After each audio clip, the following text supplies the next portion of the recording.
Good day everyone.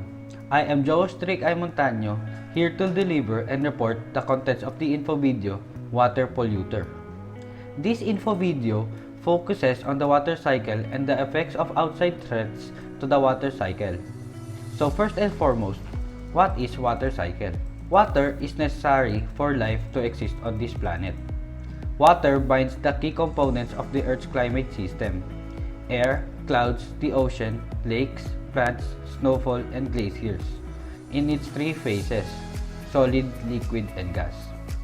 The water cycle depicts the continual flow of water on Earth and in the atmosphere.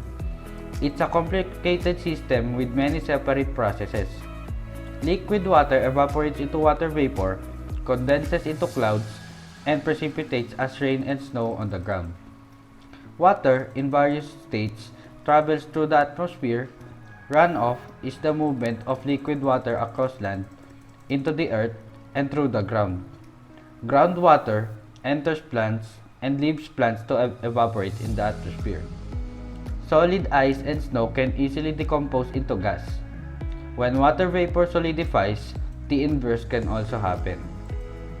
Water pollution is caused by human activities that pollute water by contaminating it with disease-causing germs and dangerous compounds.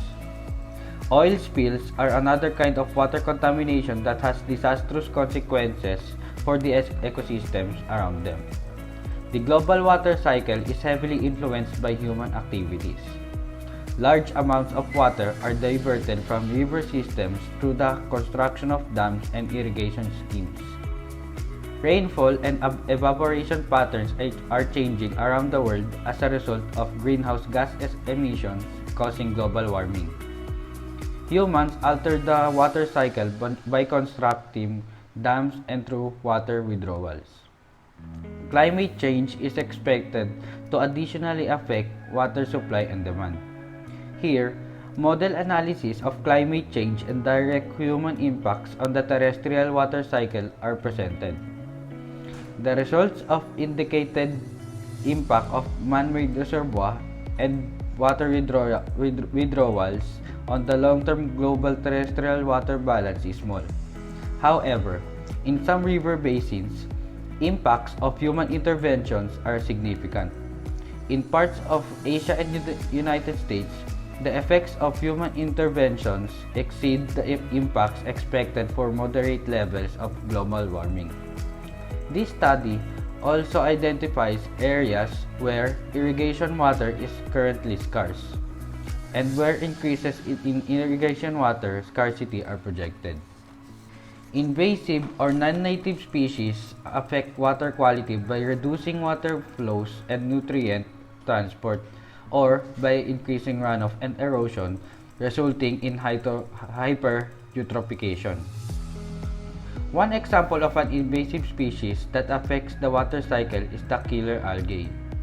Killer algae is native to the Indian Ocean, but it has since spread to the Mediterranean Sea, where it was discovered in Southern California in 2000s. Net fouling, ballast water, and aquarium releases all contributed to its introduction into the ecosystem. Killer algae can grow new fronds and stems from just a few segments. It has the ability to create 1 centimeter of vegetative growth every day. Because it crowds out and replaces natural algae and seagrasses, it is invasive. Caulerpa taxifolia also has the disadvantage of spreading quickly fast, and it is quite poisonous. Herbivores that used to eat natural algae are now forced to eat poisonous algae.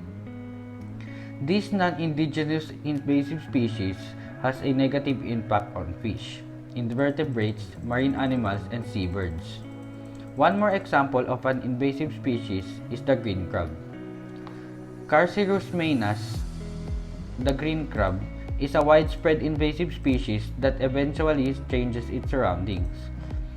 Such species are thought to have a lot of genetic diversity, or a variety of features that allow them to adapt and prosper. The green crab, on the other hand, has little genetic variety and is rapidly spreading across the globe. The European green crab is a worldwide destructive invasive species that, if permanently established, will harm endangered species, have an influence on resources that are part of tribes and native people's cultural identity, and have an impact on small businesses. One of the anthropogenic effects made in the water cycle is the scarcity of irrigation water. If water are failed to be purified, it will lead to health risks to us, humans. When drinking water contains unsafe levels of contaminants, it can cause gastrointestinal illnesses, nervous system or reproductive effects, as well as chronic diseases like cancer. The type of pollutant, its concentration in the water, individual sensitivity, the amount of water drunk, and the duration of exposure are all factors that can impact whether a contaminant causes health problems.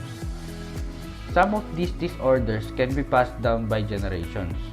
Cancer is one of the examples.